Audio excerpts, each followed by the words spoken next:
नमस्कार प्यारे बच्चों। तो कैसे हैं आप सब। आशा करता हूँ आप सभी बहुत ही अच्छे होंगे, अपने परिवार का, अपने शरीर का और खास कर अपने पढ़ाई का बहुत ही अच्छी तरह से ध्यान रख रहे होंगे। तो प्यारे बच्चों, मेरा नाम है अर्जुन और मैं आप सभी का अपने YouTube channel success study point पर बहुत बहुत हार्दिक स्वागत करता हूँ। तो प्यारे बच्चों, आगे चलते हैं। तो आज की इस वीडियो में हम बात करने वाले हैं कि जो आपका सीबीएसई बोर्ड एग्जाम 2025 में होने वाला है, क्लास 12th का हिस्ट्री का। तो हिस्ट्री के लिए हम कुछ मोस्ट इम्पोर्टेंट क्वेश्चन आपको बताएंगे जो कि बहुत ज़्यादा इम्पोर्टेंट रहने वाला है आपके बोर्ड एग्जाम के लिए।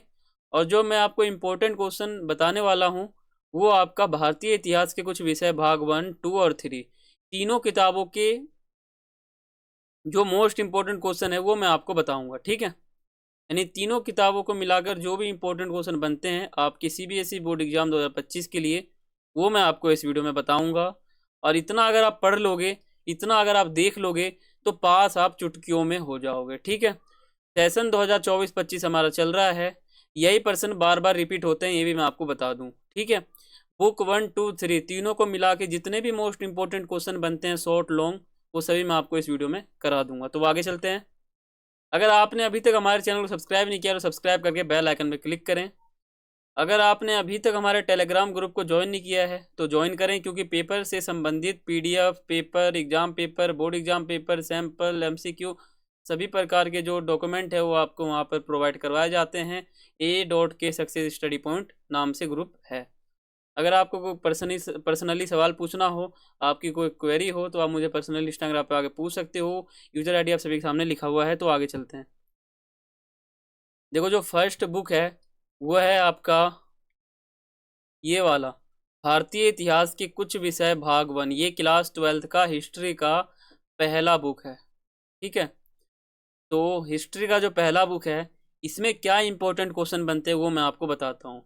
यानी पहले बुक में से कितने इंपॉर्टेंट क्वेश्चन बनते हैं, कौन से क्वेश्चन बनते हैं, ये मैं आपको बता रहा हूँ।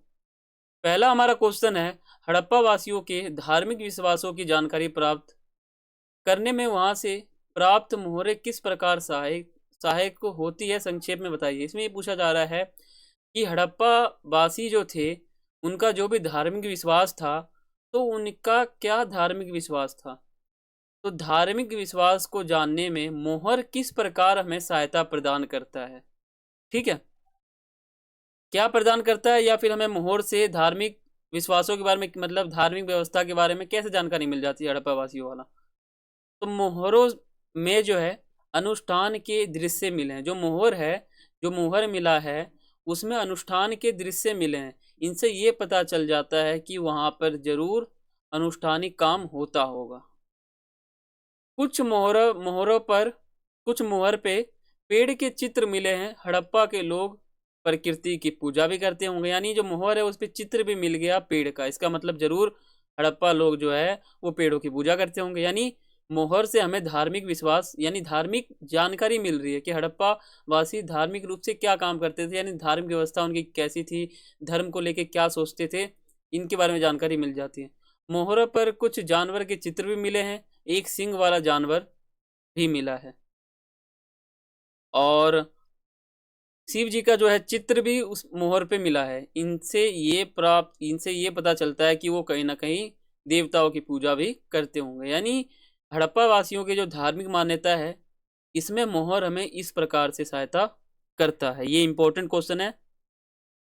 दूसरा क्वेश्चन है, मोहनजोदाड़ो के विशाल स्नानागार का संक्षिप्त में वर्णन कीजिए। इसमें ये पूछा जा रहा है कि जो मोहनजोदाड़ो में एक स्नानागार था वो क्या था। देखो, जो विशाल स्नानागार था वो आंगन में बना एक आयताकार जलाशय था। यह चारों ओर से गलियारे से घिरा हुआ था। जलाशय तक, यहाँ जलाशय के तल तक क्या था ना, जाने के लिए सीढ़ियां बनी हुई थी।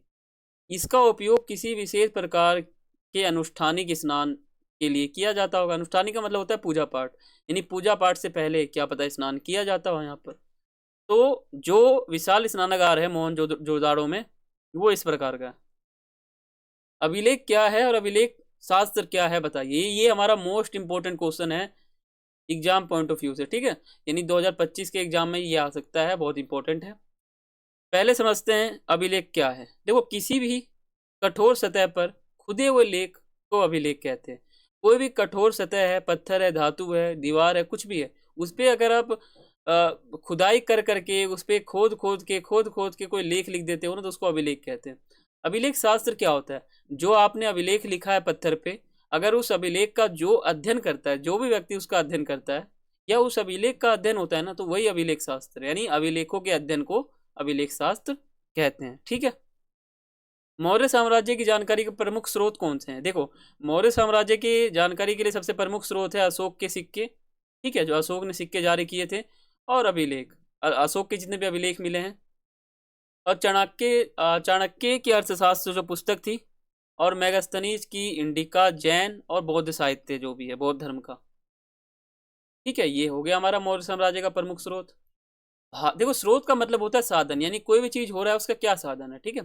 भारत में पहले कौन सा साम्राज्य चला तथा उसके संस्थापक बताओ। देखो, पहले कौन सा शासन चला, आपको ये पता होगा, मौर्य। ठीक है। और मौर्य के बाद जो है शुंग वंश आया था, फिर गुप्त वंश आया था। ठीक है। और ये नंद वंश पहले आया था, यानी इस प्रकार से पहले नंद वंश चला, फिर मौर्य वंश चला, फिर शुंग वंश चला, और फिर गुप्त वंश चला। ठीक है, इस प्रकार से चला था। इसको आप काल कर्मानुसार लिख सकते हो। बहुत ही, ये सेशन 2022, ठीक है, सेशन 2022-23 के क्लास 12 के हिस्ट्री में बोर्ड एग्जाम में एक क्वेश्चन आया था मौर्य साम्राज्य के बारे में। ठीक है। इस प्रकार महाभारत का समालोचनात्मक संस्करण एक अत्यंत महत्वाकांक्षी परियोजना मानी गई, स्पष्ट कीजिए। इसमें पूछा जा रहा है कि जो महाभारत का समालोचनात्मक संस्करण तैयार किया गया था, 47 वर्ष लग गए थे इसको करने में, तो ये कैसे एक महत्वाकांक्षी परियोजना थी। देखो, जो समालोचनात्मक संस्करण शुरू हुआ था वो वी.एस. सुधांकर के नेतृत्व में 1919 में शुरू हुआ था। ठीक है, वी.एस. सुधांकर एक विद्वान थे, उनके नेतृत्व में जो है ये काम शुरू हुआ था। यह एक महत्वाकांक्षी परियोजना मानी जाती है क्योंकि इस परियोजना के पूरा होने में 47 वर्ष का समय लगा था। देश के अलग अलग भागों से विभिन्न लिपियां में लिखी गई जो भी पांडुलिपि थी उनको एकत्र किया गया था। उन श्लोकों का चयन किया गया था जो सभी पांडुलिपि में बराबर हैं, सेम थे। ठीक है, और ये बहुत ही बड़ा ग्रंथ था हमारा। ठीक है, ये भी इंपॉर्टेंट है। और एक ये इंपॉर्टेंट है, मोस्ट इंपॉर्टेंट, आरंभिक समाज में नए नगरों के उदय ने सामाजिक जीवन को किस तरह जटिल बना दिया था। जो भी नए नगरों का उदय हुआ था, जैसे इस काल में नगरों के उद्भव के कारण जो है सामाजिक जीवन अधिक जटिल हो गई थी। जो समाज का जीवन था बहुत जटिल हो गया था क्योंकि नए नगर बन रहे थे। यहाँ दूर से लोग आकर बसने लगे, वस्तुओं की खरीद फरोख्त होने लगी और नगरीय परिवेश में विचारों का आदान प्रदान होने लगा था। क्योंकि नगरी में क्या होता है ना, टेक्नोलॉजी ज़्यादा होती है, यहाँ पे कम होती है। इस वजह से आरंभिक विश्वासों और व्यवहारों पर प्रश्न चिन्ह लग गया था। ये इंपॉर्टेंट है। दूसरा, आप ये देखो, ये इंपॉर्टेंट हो सकता है आपके एग्जाम पॉइंट ऑफ व्यू से। देखो, बौद्ध संघ में भिक्षुओं और भिक्षुनियों को किन नियमों का पालन करना पड़ता है। जो भिक्षु होते हैं और जो भिक्षुनियों होते हैं, तो भिक्षु और भिक्षुनी के नियम विनय पिटक में मिले हैं। जो विनय पिटक है उसमें इनका नियम मिला है। जो विनय पिटक होता है उसके अंदर इनके नियम मिले हैं भिक्षु और भिक्षुनी के। सादा जीवन बिताना होता था, इनका काम था सादा जीवन बिताना, बिल्कुल साधारण जीवन बिताना, ना ज़्यादा हाईटेक रहना, ना ज़्यादा फैसिलिटी रहना, एकदम सिंपल साधारण जीवन इनका बिताना होता था। जीवन यापन के लिए आवश्यक वस्तु रखते थे, यानी ये जो है ज़्यादा जैसे हाईटेक सामान हो गया, ज़रूरत की चीज़ें नहीं है उनको भी रखना, तो ये सिर्फ और सिर्फ अपने ज़रूरत की चीज़ों को रखते थे और फालतू चीज़ नहीं रखते थे। एकदम साधारण जीवन जैसे पहले ऋषि मुनि जिया करते थे वैसे ही जीते थे।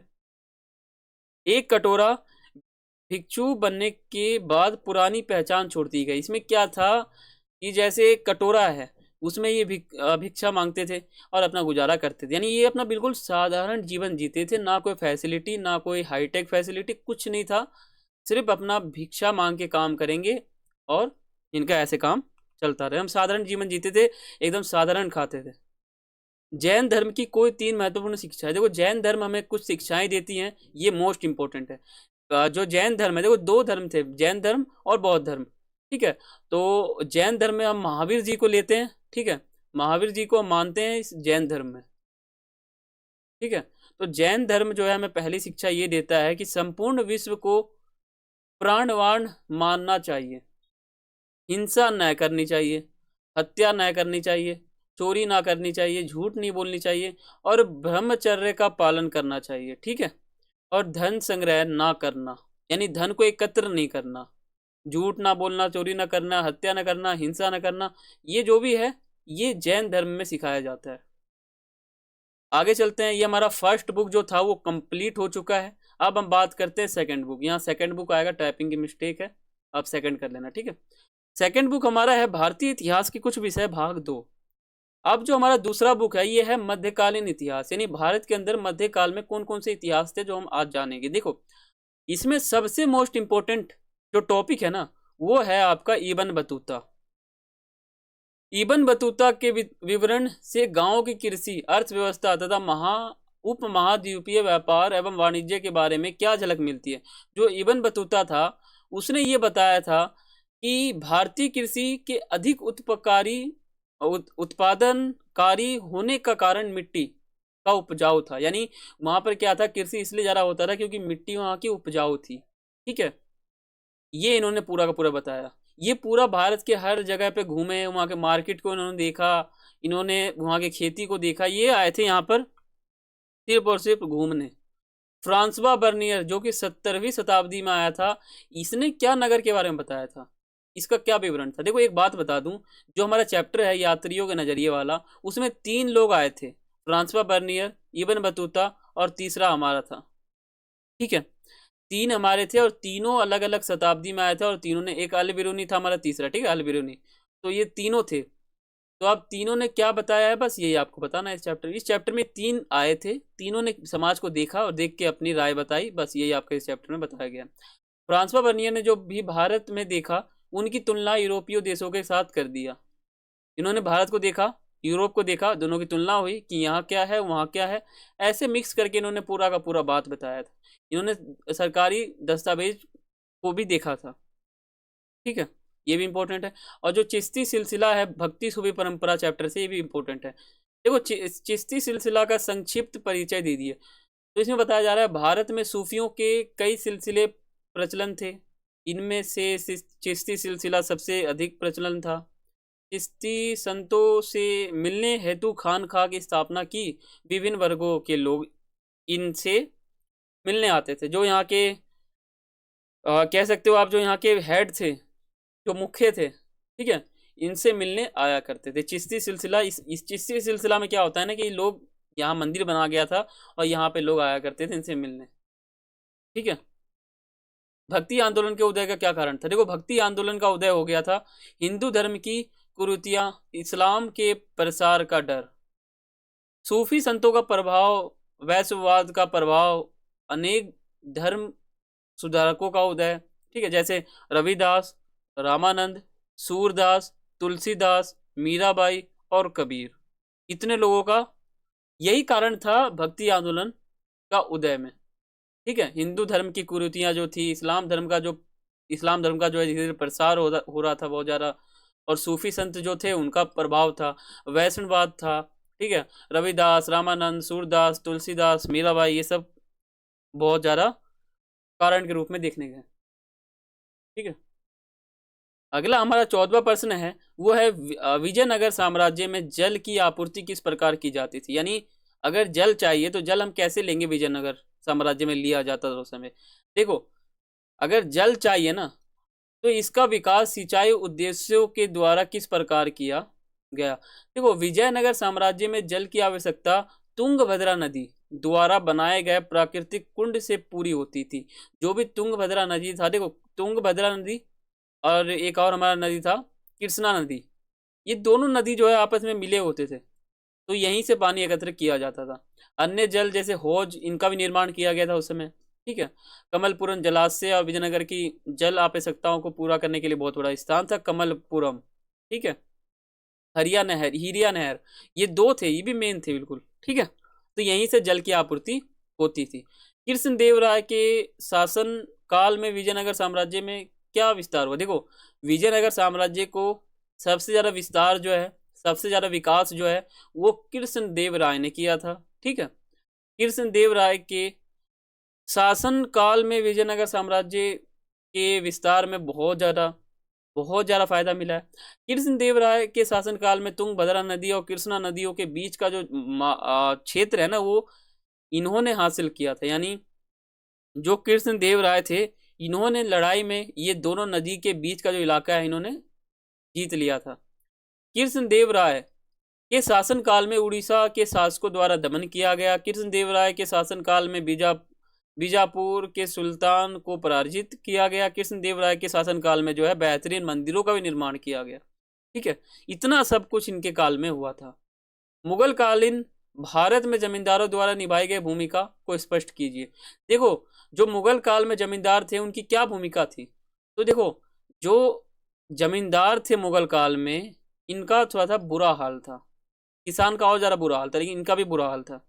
ठीक है, ये आप वो जमीन बेच सकते थे। ठीक है, उनकी निजी जमीनें उनके कब्जे में हैं। ठीक है, यही सब इनका पूरा प्रोसेस था, इनकी पूरी भूमिका यहाँ थी, और ये मोस्ट इंपॉर्टेंट है। 17वां क्वेश्चन है, बताएं कि आईन ए अकबरी आज भी महत्वपूर्ण घटना क्यों बनी हुई है। जो आईन ए अकबरी नामक पुस्तक है, उसके बारे में बात चल रही है, क्योंकि इसमें मुगल साम्राज्य की झलक मिलती है। ये जो पुस्तक है, इसमें मुगल साम्राज्य के बारे में जानकारी मिलती है, उस समय की राजनीतिक घटनाओं के बारे में जानकारी मिलती है। ठीक है, धार्मिक परंपरा, साक्षरता और रिवाजों, मुगल प्रांतों के बारे में भी जानकारी इसमें मिल जाती है आईन अकबरी पे। ठीक है, अब हम बात करते हैं थर्ड बुक। यहाँ आप थर्ड लिख लेना। ठीक है, थर्ड है। ये क्या है? आधुनिक बुक है, यानी ये कहीं ना कहीं पॉलिटिकल साइंस से जुड़ा हुआ है। देखो, 1770 और 1780 के दशक में ब्रिटिश अधिकारियों का राजमहल की पहाड़ियों के प्रति क्या रवैया था। जो 1780 और 70 का जो दशक था, यानी ये 20 साल के अंदर, 10 और 10 20 साल के अंदर क्या था कि ब्रिटिश जो भी अधिकारी थे, जो भी अंग्रेज के अधिकारी थे, उनका राजमहल की जो पहाड़ियाँ थी ना, लंबी लंबी, उन पहाड़ियों पर इनका बहुत ही अलग रवैया था। ये चाहते थे कि उस पहाड़ी को ये हटिया ले। ठीक है, मतलब ले लें, खरीद, लूट लें। ठीक है, तो अंग्रेजी अधिकारी ने पहाड़ियों के प्रति कर नीति अपना ली। ठीक है, कर नीति इन्होंने अपनाया था और उनका शिकार संहार करने का प्रारंभ कर दिया था। 1780 के दशक में भागलपुर के जो कलेक्टर थे, वो भी यहाँ पे शांति स्थापना करने के लिए नीति बना रहे थे।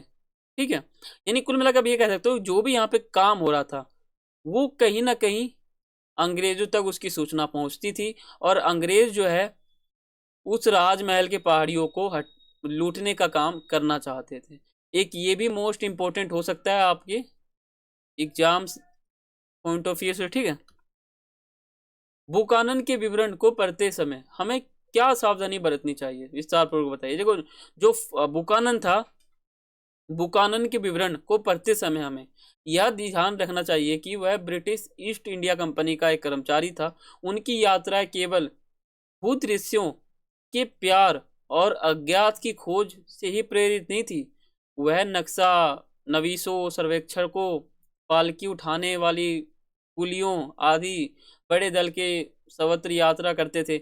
उसकी यात्रा का खर्च ईस्ट इंडिया कंपनी उठाती थी। जो भी बुकानन यात्रा करता था, तो ईस्ट इंडिया कंपनी उसका जो भी खर्चा है उठाती थी, क्योंकि उसे उन सूचनाओं की आवश्यकता थी। देखो, जो ईस्ट इंडिया कंपनी है, वो कहती थी मुझे ये सूचना चाहिए, तो बुकानन को बोलती थी वो कि जाओ तुम ये सूचना लेकर आओ, तो खर्चा कंपनी देती थी।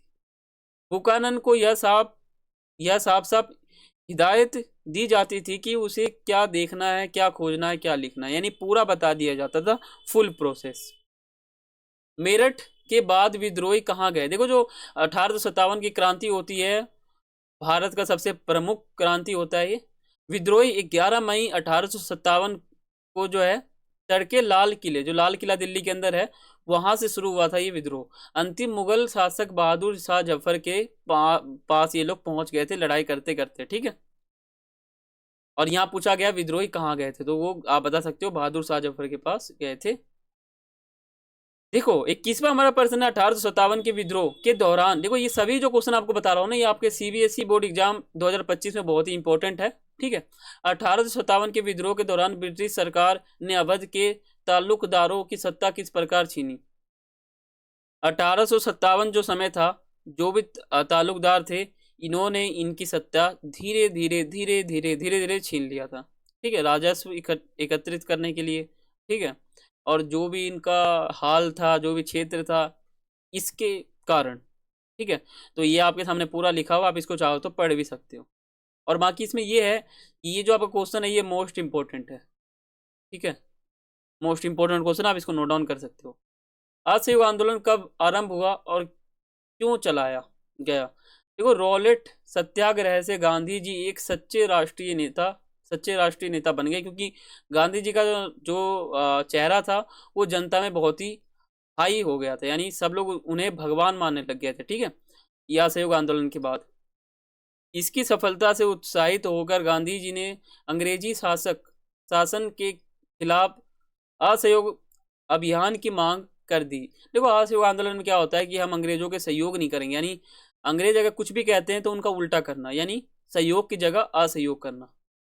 भारतीय उपनिवेशवाद का खात्मा करना चाहते थे, ठीक है, जो भी उपनिवेश था इनका, उनसे आग्रह किया कि वह स्कूल, कॉलेज, न्यायालय सब जाना बंद कर दें, यानी जो स्कूल जाते हैं वो स्कूल ना जाएं, जो कॉलेज जाते हैं कॉलेज ना जाएं, जो दफ्तर जाते हैं वो दफ्तर ना जाएं। यानी इसमें ये हुआ था कि जनता अंग्रेजों का काम नहीं करेगी, सहयोग नहीं करेगी। तो ये था हमारा असहयोग आंदोलन, और ये चला था, लेकिन ये बाद में बंद भी हो गया था।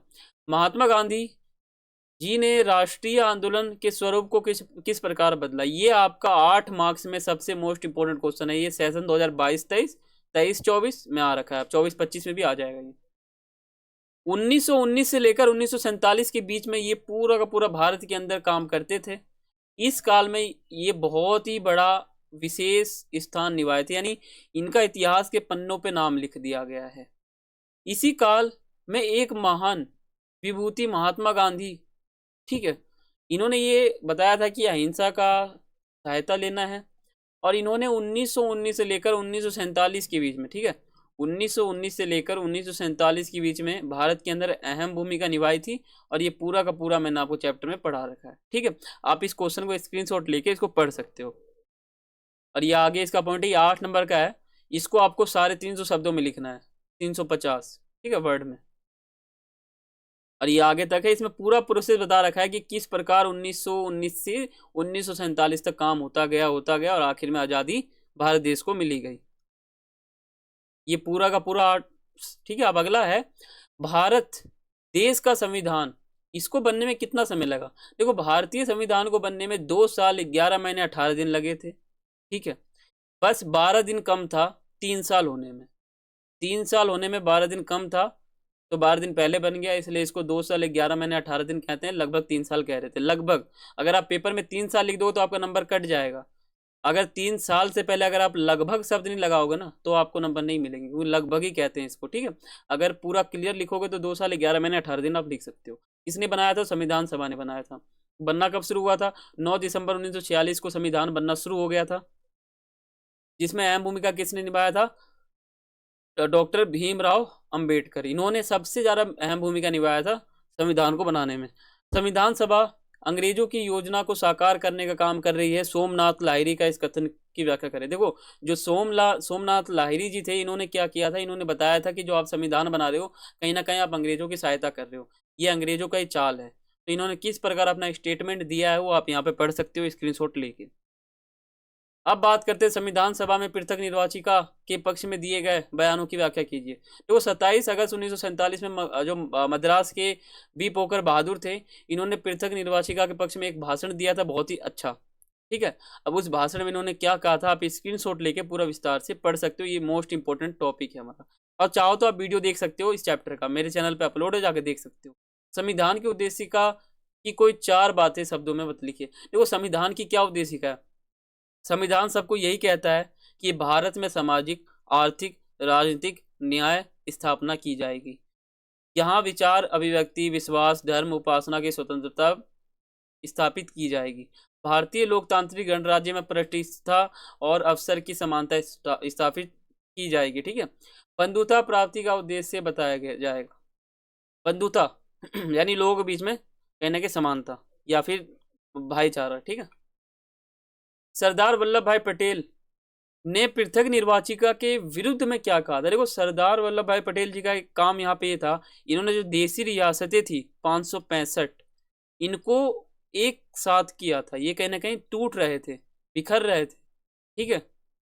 रजवाड़े का मतलब होता है राजा का शासन, यानी जहाँ जब भारत देश आजाद हुआ था तो 565 ऐसे इलाके थे जहां पर राजा का शासन था।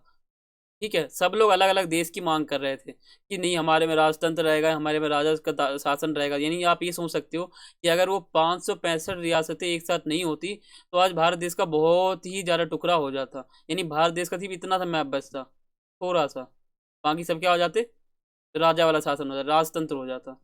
तो इन्होंने यहाँ पर भूमिका निभाई थी सरदार वल्लभ भाई पटेल जी ने, और 565 जो भी रजवाड़े थे उनको एक साथ किया गया था। फिर भी कुछ रजवाड़े रह गए थे, उनका भी बाद में एकीकरण हो गया था।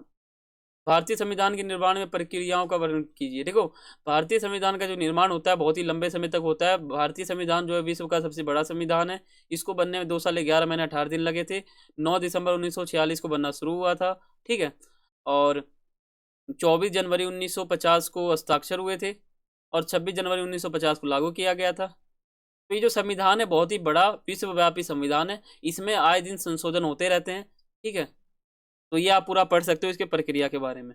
तो बच्चों, यही हमारा आज का मोस्ट इंपॉर्टेंट क्वेश्चन था जो मैंने आपको क्वेश्चन बताए हैं। ये 2025 के बोर्ड एग्जाम के लिए बहुत ही ज़्यादा मोस्ट इंपॉर्टेंट है। तो आपको ये वीडियो पूरा देखना है, और वीडियो को लाइक करना है, शेयर करना है, चैनल पर नए हो सब्सक्राइब करके बेल आइकन पर क्लिक करना है, अपने दोस्तों में शेयर करना है। तो फिर मिलते हैं अगली वीडियो में, तब तक के लिए सभी को थैंक्स फॉर वॉचिंग। जय हिंद, जय भारत। और बाकी आपको जो भी चैप्टर का वीडियो देखना है तो आप पूरा का पूरा 1 से लेकर 12 तक के जितने भी आपके चैप्टर हैं सिलेबस में, सभी आप यहाँ पे देख सकते हो।